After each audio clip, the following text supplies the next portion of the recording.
All right, in this video I'm going to show you how to put a handle on a mug. Here's a few that I've done already, and this one I'm going to get started on. I roll out the handle, and then I form a little bit by pulling it. Dry it off a bit so it's not too wet when I go to work with it. Slippery, that is. I cut it to length.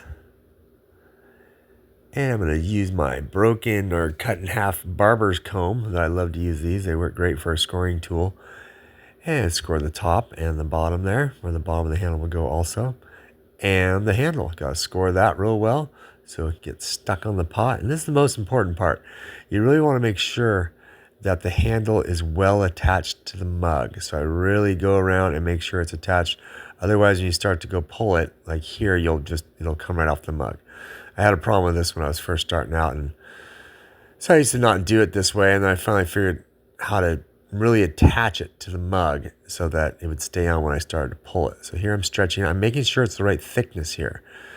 As you pull it this way, the sides will get more wider. The handle will get wider. So you have to go back and then pull on the sides of the handle, not just the front and the back, like here. So here I'm going around, now that I have the length I need, and I'm just making sure it's all smooth where the handle meets the mug. Make sure all the bumps and little inconsistencies are gone. I'm going to give it a little bit of a curve there with my thumb before I contour the handle to the mug.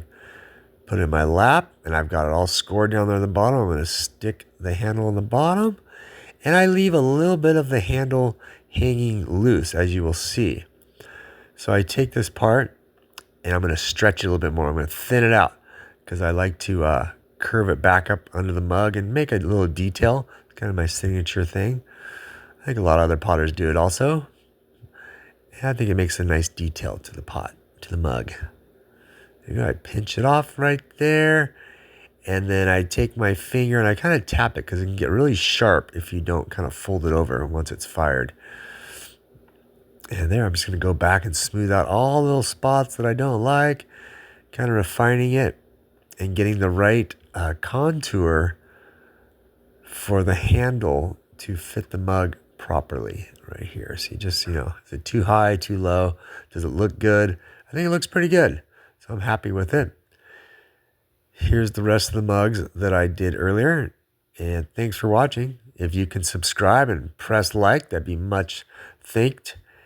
And see you next time. More videos to come.